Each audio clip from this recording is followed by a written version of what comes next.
your bow staff, or you can use Joe's staff, that's the shorter one. It doesn't matter which one you have.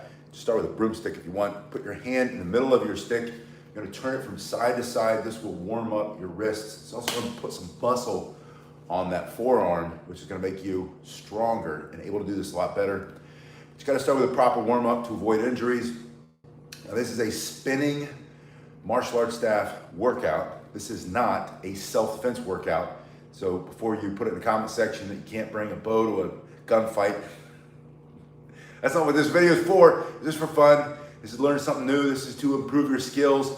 This is to level up, Buttercup. But you're gonna go side to side right here for about 30 seconds. Put your other hand palm up, pinky to pinky, and take it out. And you're just twisting from side to side. Now this is a very heavy Hickory bow staff, hickory bow. Bow means it's gonna be 72 inches or about as tall as you are. You can make your own taller, a little bit shorter, but that's the standard, 72 inches. This one is hickory, which means it's heavy. Hey, we got Brent here today, Manfred's here. Manfred's from Germany, welcome. Everybody, we're just turning side to side. After you do that, I want you now to go back into your first hand and go to the side of your body. And the first hand doesn't matter. You can start with the right or start with the left. This time, you're going directly out to your side. And the purpose of this, going to the side, is to engage the muscles on the back and the sides of your shoulders. So it's not just the front of your shoulder that's gonna get a workout, not just the front of your shoulder that's strong. And the reason, again, that you're gonna go slow here is if you have a heavy bow, put it in the other hand, do the other thing for about 30 seconds, the other side. With a heavy bow, you have to go a little bit slower so you don't rip everything out of there.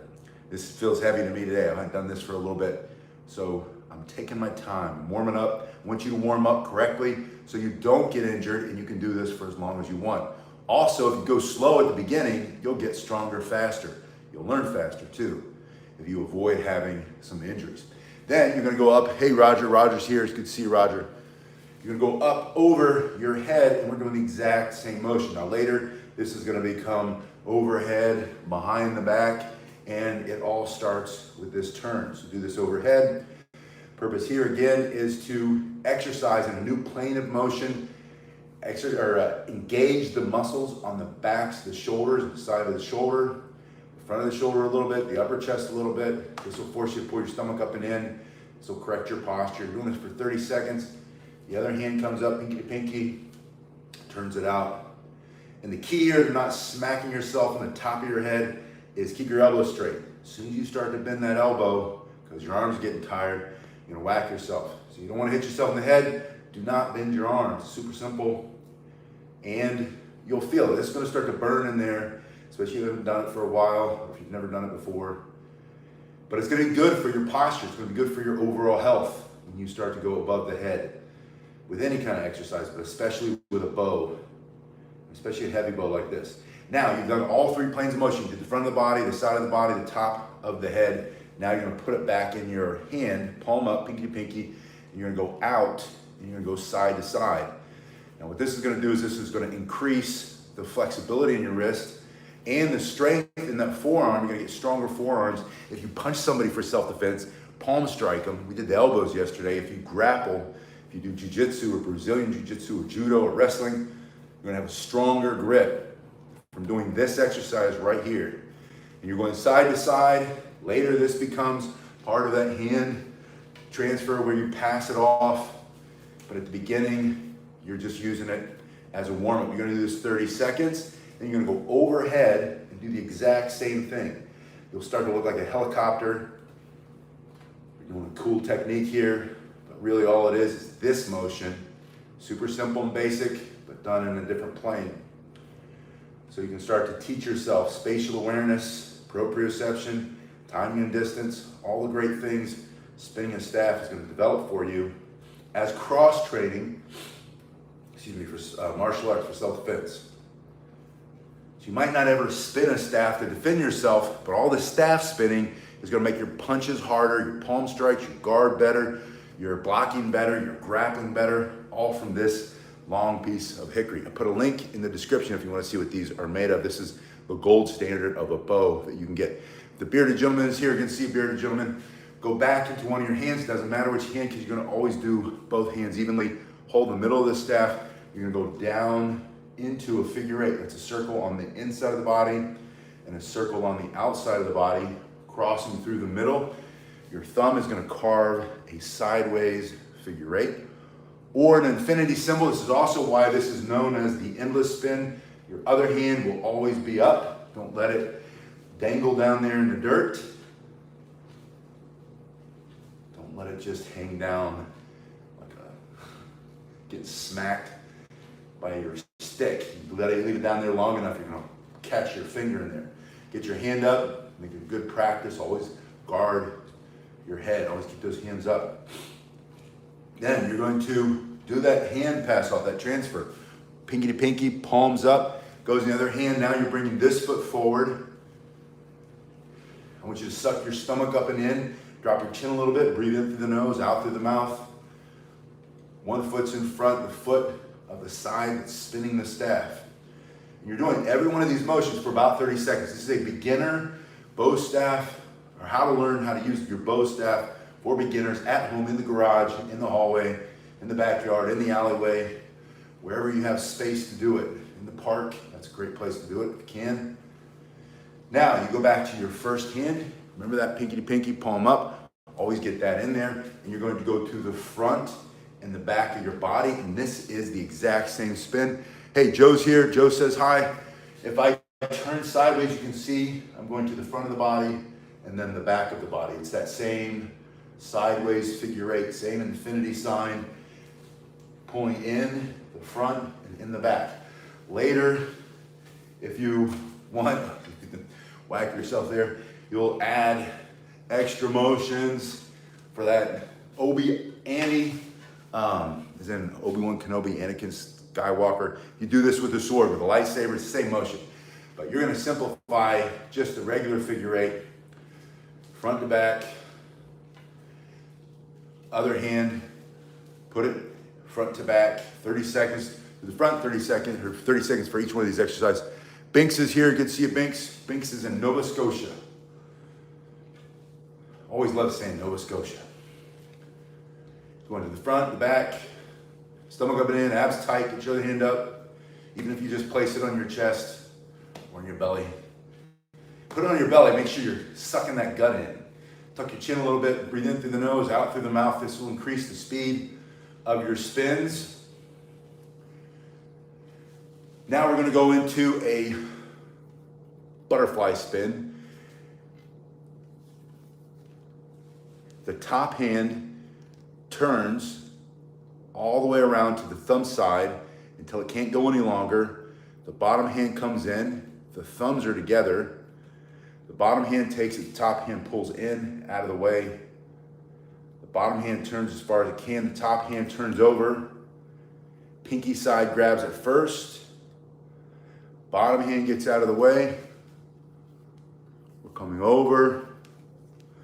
Yeah, Bink says press the like button. I would appreciate that when you guys make comments, not just in the chat. The chat helps, but when you also put it in the comment section and give me the thumbs up. True Human Experience is here. It's good to see you.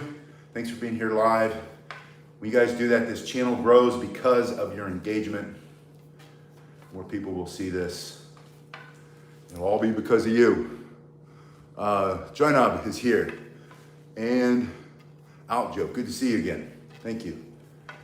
I'm trying to read. I can't read up that close because my glasses are for driving and it messes with my near sight, my near vision. But that's why they call it butterfly spin. The hands make it kind of a butterfly. You can also do this with your hands apart. You'll see some people call this a skip catch.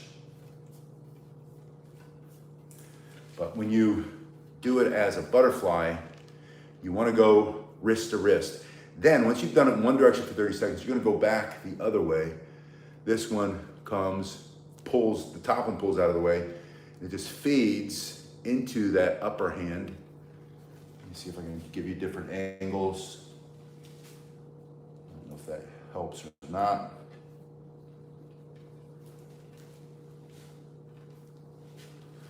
You can always watch this again and turn off sound.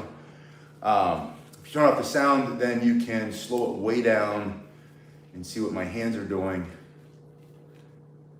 great way to learn it. Question you asked is how tall should the Joe or the bow? I keep saying Joe because I'm going to switch over to the Joe in a minute. We start doing a lot of overhead stuff. The bow is 72 inches. This bow is 72 inches. Now bow staff, bow means staff, so if you said bow staff, if someone hasn't already said it in the comments, bow staff means staff. It's like saying staff. It's like saying hello and was it Ohio in Japanese, or arigato, thank you. If you say them together, it doesn't matter. Who cares? Some people, they feel like they learned the code. They said bow staff means staff. Now I know something. Yes, that's true. But the bow traditionally is 72 inches. I was 73 inches. I think I'm shrinking. But part of it is the camera angle. So look how much taller it is than I am. It's a lot shorter than I am now. But if I could get it side to side, it's about as tall as I am. And that's about how tall you want your bow to be, about as tall as you are. Now a Joe, which I'm gonna switch to real quick. My favorite length, my favorite weapon of all time is always gonna be the bow. It's my first, and the one I spend the most time with. I think I probably spent tens of thousands of hours with the bow. The Joe is my favorite though. It's 54 inches, it comes up to about your armpit. And the Joe allows you to defend yourself in a way that you can't do with the bow because the bow's so tall, which is the whole purpose of the Joe. The Joe also is a great inside the house weapon for messing around with and playing with, because you're not going to run into the ceiling when you start doing all your tricks and stuff. That's another reason why you might prefer the Joe. So you can do all these moves with the bow or the Joe. It's not going to matter. Now, we were doing the butterfly staff or spin. I said you can go one way. There's a hair stuck, and then you go the other way. So you can go one way, you go back the other way, and then you switch which hand is on top. So there are really 4 spins here with your butterfly spin. One side, other side, and then up and down. Yeah, and the Hanbo is 36 inches. So 36 inches at the Hanbo, that's like walking stick length. The Joe is, Tokyo police carried these for a while, probably like 50 years ago, but it is an effective self-defense tool. And then the bow, 72 inches. But pick the size that works best for you. I'm just gonna go back to my bow because I like the weight. Now I showed you spinning both directions. The next thing I want to show you, I'm going to go back to your figure 8, and you're going to have one foot forward, and then when you come to the opposite side of your body, you're going to take it behind that hand. So this is my right hand, I'm on the left side of my body. My left hand takes it palm up, pinky to pinky. Yeah, Bing says, so cut the Joe to about where your armpit is. And the answer is yes. But play around with it. The key to the Joe is that you want to be able to bend your arm and then have a little bit coming out the top. Where the bow staff is not as important, the length. It can be a little taller than you are or a little shorter than you are. What you're doing with this constant switching with your figure 8 spin is coming behind with the hand that's catching it. So the left hand takes it behind the right hand takes it behind the left. So we're just switching from side to side, stomach up and in, abs tight. Notice that you're also starting to switch your feet here. I recommend, if you can do this outside, to walk a few steps forward, walk a few steps back. I really can't do that well here without losing the camera angle, but something like this so that you're going forward and going backward. And this will start getting more of your body into the exercise, so you're gonna get a better workout as long as you keep your stomach tight, the abs tight, stomach up and in, chin tucked, breathe through the nose, out through the mouth. Slow is smooth, smooth is fast. Take your time, make sure you have a full circle before you take it. And now we're gonna go back to the first hand, and I'm gonna reverse everything by pulling the pinky side up. So think about pulling your sword, slicing his head off for self-defense. So you're now carving that sideways figure 8 in the reverse And you're gonna start in one hand, again, it doesn't matter which. You can do 30 seconds on the right, 30 seconds on the left. And then you're gonna switch, and when you switch it in the reverse, instead of taking it behind the hand, you take it in front of the hand on the same side of the body. So this is your left hand reaching across your body, taking it pinky to pinky, palms up, pulling it out. Now your right or left foot, it's in your left hand, your left foot's forward. And notice that when I do this, my hand might open a little, but my fingers don't come open.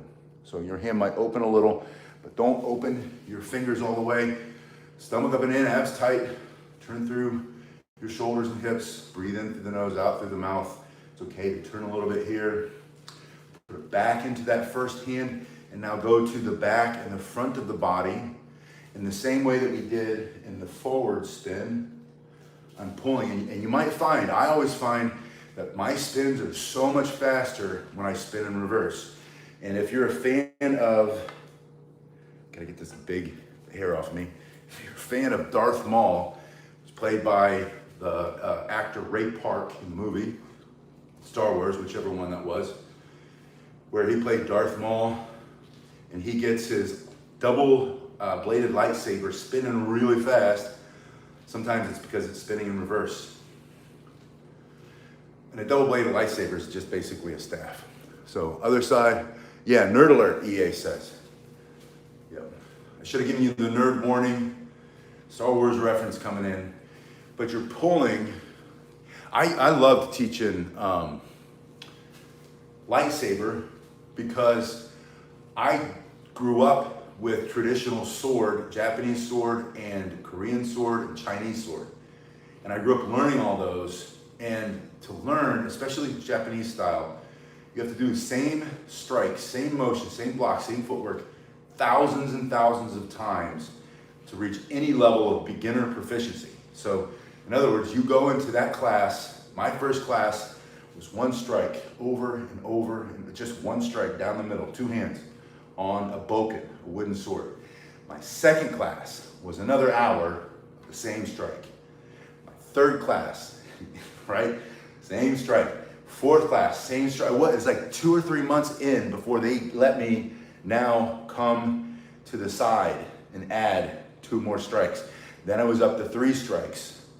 And then by the next month, they allowed me to finally start pulling in another strike. And always back, and always perfect form, and always not moving the feet, and then the footwork.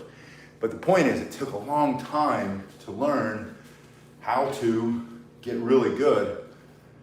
All right, I think sorry, nerd alert, right? We're pulling in reverse. What we learned was a very high level, because if you were working with a real blade and you lived in those times a couple hundred years ago where you depended upon a blade to save your life, and you weren't as good as the next guy who you're facing off, you're dead. So you would spend time developing mastery of the blade as much as you could before you had to use it. The same way as if you were a Delta Force operator or SEAL Team 6 or one of these hostage extraction teams or whatever, they spend the same kind of time on the range with the modern day sword. Yeah, we all love Darth Maul, Bing says. But later what I found was, now we're gonna go back to the figure 8 in reverse, but we're gonna switch it like we did with the forward, and that's where coming across the body, opposite hand across the body, same side of the body, pull it over. So I started teaching lightsaber and then double-bladed lightsaber to pick up the people who normally would not spend all the time learning the traditional sword because they didn't see the value in it. But they nerded out on the lightsaber, and especially the double lightsaber, and then we could start fighting with them, because you could get a stunt saber that was made well enough to fight each other. And yeah, it might be a bunch of Star Wars nerds, but it was a whole class of sword that I had been dying to teach for years, because my sword classes were always 2 or 3 people. Now I've got 20 people, all with lightsabers, doing the exact same motion that I learned with my bokken, and then when I did kendo with my jukdo, it's a Korean way of saying it, the shinai, the Okinawan or Japanese way. All right, so we've done our figure eights, we've done butterfly spins, we've done hand to hand, we've done hand transfers. Now we're going to do wrist rolls. So on your wrist roll, you're going to start with, Algie says the stump bow is just too light. I agree, this one is amazing. Peaceful Haven Media says, very visual person, show me how this differs from the regular figure eight. So if I do a figure eight with one hand, this is a regular figure eight, also known as an infinity spin or an endless spin. And then if I put it from one hand to the other, I'm still doing the figure eight. I'm just using two hands. You can also do a figure eight with two hands, kind of Silam Bam style, the Indian martial arts. Usually it's a much more flexible staff and they'll hold more on one side. It's hard for me to do it with this one because of the garage ceiling. But you can do it with one hand on it, you can do it with two hands on it, and you can also do it with the long side going forward and spin around that way. So, and then the difference in the two figure eights that I did, and I did both forward and reverse. So this is the reverse, and this is forward. So the wrist roll, you're gonna start with your palm up or down, doesn't matter. If it's palm down, you're gonna turn your palm up until it goes as far as your wrist will turn. Then you're gonna open your hand. I'm gonna slow it way down. Use the other hand to keep it from falling to the ground as you turn while it's still touching. Your hand has to touch. Turn your hand over to catch it, bring it around, and then you're gonna roll back until you get to the pinky side, and then the hand opens. So you're going over the pinky side and the thumb side. Now this is where you're gonna drop it, and that's all right. I just don't drop it because I've been doing it literally since I was a wee little kid. I don't think I've ever stopped. There's never been a year of my life where I haven't spent a lot of time spinning sticks. So if you can't get it right away, don't beat yourself up. Give yourself some grace. Get your ego out of the way. The backward eights, no, so you're saying you're having trouble with the backward figure eight, and you shouldn't be. Everybody that I've ever taught have a hard time with the backward figure eight, and what usually happens is they'll start out in a backward figure eight, and they'll trick themselves and they'll be in a forward figure eight before they know it, and they don't know how they got there. The key to the backward figure eight is that it's two circles, and if you get this idea and you force yourself, this is discipline. This is where discipline comes in, discipline martial arts. Force yourself to slow down, do a full circle here, and then do a full circle here. So again, you're pulling with your pinky. Make a circle here, and then the circle comes to the other side of the body. It has to be two full circles. What most people do, the reason most people have a hard time getting it, they'll do a full circle here because it feels right, and then they'll get here, and then they'll either hit themselves, and that's where they go back into a figure eight. They did that full circle here, they get over here, and then they turn it, and then they're back into a forward figure eight. So the key is pull it slowly, take your time, and then force yourself through discipline, stay with it mentally until you know that you've carved a big circle. And that's another key. Do it with your hand first, or do it with a short stick. If I had a short stick, I'd show you. All I have is a sledgehammer. It's a little bit too heavy. I could do it, but I'll probably pull my shoulder and it's a little tight today. So you're pulling the circle, and that's the key. All right, back to this wrist roll.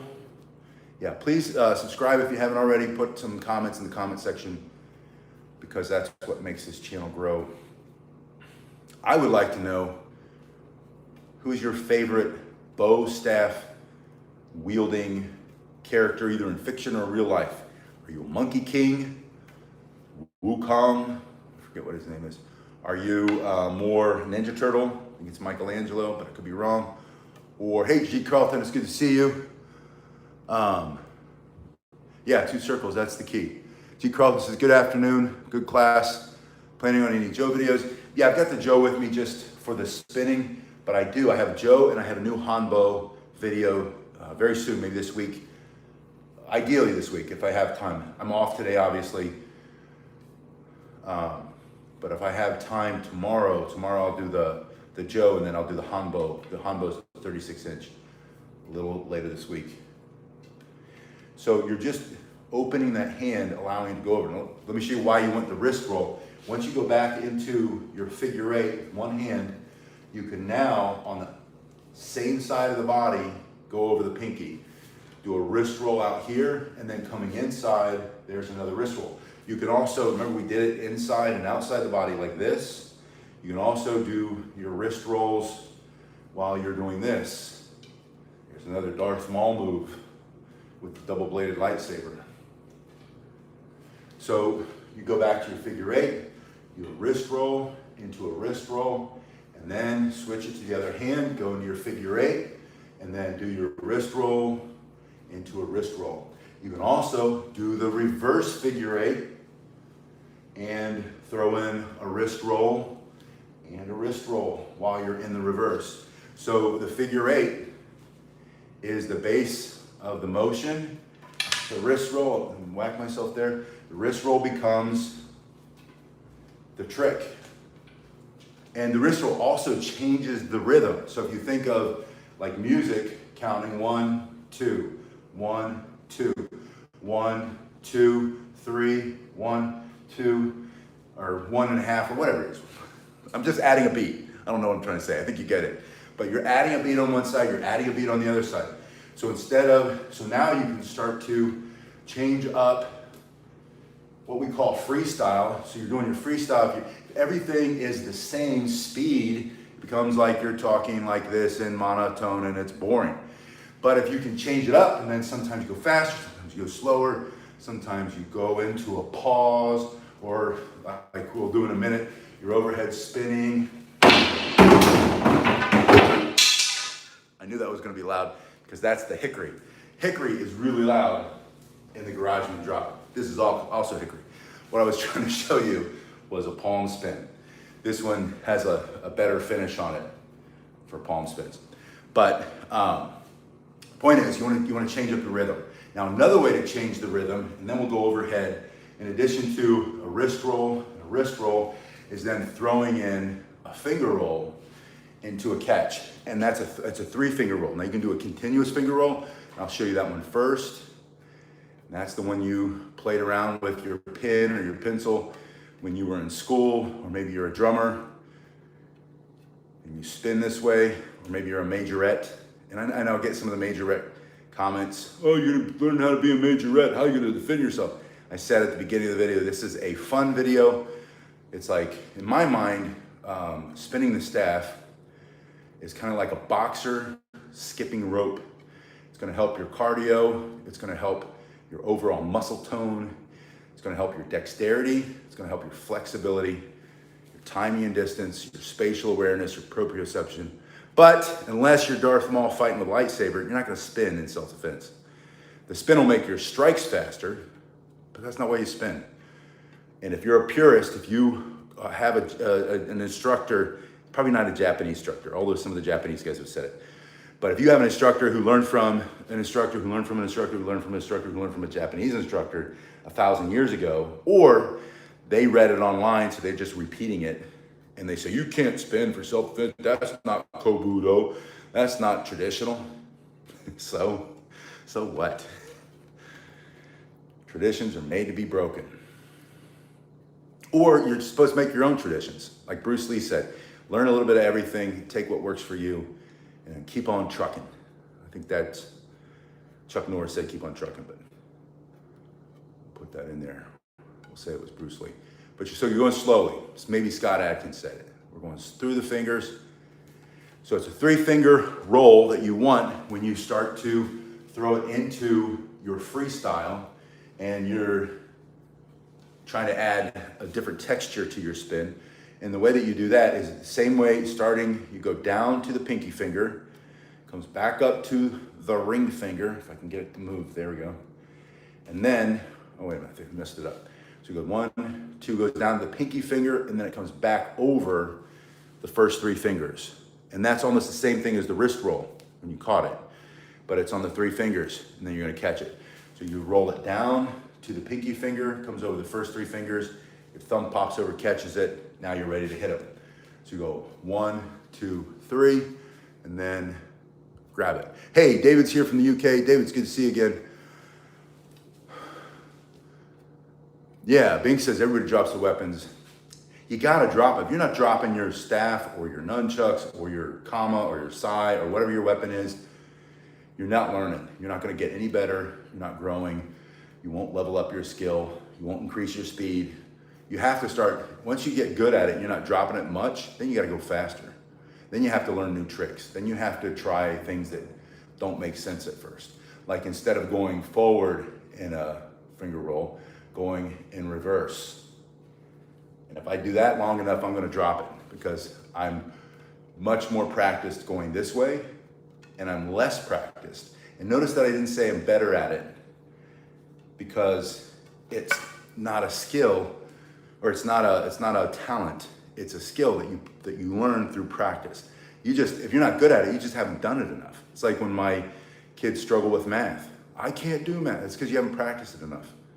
Practice it more, get more education, get more tutoring, get some more learning, try harder, stop quitting, get your ego out of the way. You're not supposed to know it. You've never done it before, or it didn't come to you. You still don't know it. So stop feeling sorry for yourself. Go learn it. So the 3-finger roll, back of the finger, and you catch it. We go back into the figure 8, throw in a wrist roll, come back out into that 3-finger roll, and then you've got new tricks. Let's talk about the easiest tricks you can do, which we'll start with overhead, because you warmed up with this. That's the overhead spin. You know how to do the butterfly spin. You can do the butterfly spin over the head. You can go out to side to side over your head. If you want to do that palm spin, like you're spinning a basketball, you turn it and then you open your hand like you're feeding a cube of sugar to a horse or a donkey or a goat. But you want to go like this, so you don't hold it like this, you won't bite your fingers off, so you make your palm flat. So you're spinning out to in, and then in either direction, spinning out, you can open your palm, spinning in, you can open your palm, and it's that simple. Once you get the overhead stuff, now you're gonna go behind your back, and you're gonna come out. This is gonna help with the flexibility behind the back. Once you bring it out, you can go overhead, behind the back. This looks like a very complicated skill, but it's very much not as complicated skill. When you go behind the back, all you're doing is you're turning your thumb up. The other hand's gonna reach in under it or over it and take it. We'll see when I turn around, if I go over or under. I don't remember. I think it's under. Yeah, I'm gonna come under. So I'm gonna start my right hand, turn my thumb up, my left hand comes under, and then I pull it out. I come back, my right hand, and then I pull it out. So that's all you're doing, just come back, pull it out, come back, pull it out, pull it out, and then bring it straight up over your head. If you don't want to hit yourself in the head, don't spin it as you come up or you'll hit yourself in the head. So you bring it out, keep it from spinning, spin it over your head, stop spinning so you don't hit yourself in the head or your calf. That's the other place you'll whack yourself. Bring it down, spin it behind the back, spin it above the head, behind the back. When you're ready, go the other way, maybe throw in a palm spin or two, and then keep going. Go into your figure 8, go into a finger roll, go into around the world. And all this is, right here, are a series of these. Palm to palm, pinky up, or pinky to pinky, palm up, pinky to pinky, palm up, behind the back, palm up, pinky to pinky, pinky to pinky. See what I'm doing? It looks like I'm doing something super fancy, but I'm really not. And then if you want to get really fancy, put it behind your back and then turn your feet. And all your feet are doing are like a little pitter-patter thing. You're just walking around and you're doing that while you're spinning the staff. So So your body looks like it's going one way while your staff's going the other way. But it's not super complicated, it's not simple. This is beginner stuff. And if you do a little bit every day, 30 seconds per exercise, 30 seconds per hand. Starting with 30 seconds, and then to the sides, and then overhead, and then you go to hand transfers, then you go to your figure eight, and then you go to your, I think we did butterfly spins, and I said you can open the hands up and do a skip catch, and then you just constantly add one skill on top of another, and then at the end, force yourself to freestyle, and then if you can, jog while you do it, turn, stand while you do it, do all the stuff, throw it over the head, behind the back, in front of the body, behind the back, over the head, behind the back with a turn, add in a wrist roll, and you look like you've mastered the basics, which is what you're gonna do. I believe from my experience of doing this and teaching literally thousands, tens of thousands of people how to use this Joe and the bow and all the other sticks that I teach. If you do a little bit every day, 5 or 10 minutes, it's all you need. Within 6 weeks, you'll be really decent at the basics. Within 6 months, you can master the basics, then you can start to build on that. And then within a year and a half, you'll be able to do stuff that most people will never be able to do because they quit along the way. All right. Yeah, Bink says, anybody else wish you guys lived closer so we could train together? I believe also, Peaceful is asking, Peaceful Haven Media is asking about tips for getting the speed on the palm spin overhead. It really is a matter of patience. And I'm in the garage, it's 100 some degrees outside, it's so hot in here, and I'm just dripping sweat. And so it's much harder when you're this sweaty. I have in the past chalked up my hands because I used to do I had rings all over the school and pull-up bars, and I would chalk my hands for that. So I thought, I'll try that. And it made it too slick. Then I was whacking myself in the head because it would spin too fast. But if you just do this motion and you practice one time, and then trust yourself to go 2 times, and then trust yourself to go 3, and then trust yourself to go a little faster, you get there faster. What I was gonna say about living closer, if we lived close together, I still feel like you're gonna learn as much or more this way through YouTube or through Facebook. And that's because I've had to learn, I've been doing this since 2006 online. I've had to learn how to get you to the point where you can do it without me ever having to touch your hands or correct your hands or touch your shoulder or whatever and say, no, do it like this. And in my experience, you can learn just as fast, if not faster that way, because the way that you guys have helped me learn how to teach this stuff through the internet. Sarvan Raj is here. Hey, Raj, good to see you. We were talking about Silambam and Kirapati and all the great Indian styles of staff earlier. I don't know if that is something you're familiar with, but one of my favorite starting points of martial arts, way more old than the Chinese. A lot of people think everything comes from Kung Fu and the Asian martial arts. It comes from the Indian martial arts first. A lot of it does. From India to Asia, or to China. Good, Raj, good to see you. Anyway, you guys have been awesome. Please, again, if you can, put some comments in the comment section. And let me know, who is your favorite staff martial artist from popular culture? Is it Ninja Turtle? Is it the Monkey King? Is it the way Jackie Chan uses the mop in some of his movies? Is it the way that Eddie Murphy used the mop in Coming to America? That's one of my favorite scenes of all time. He had basically a Joe. Is it, I don't know, who else is out there? Is it Ip Man? Is it Jet Li? Who's your favorite, or who's your favorite character for the staff? Monkey King's one of the favorites for a lot of people. And then please put that in the comment section. Give me the thumbs up if you haven't subscribed. Please subscribe. Gandalf, thank you.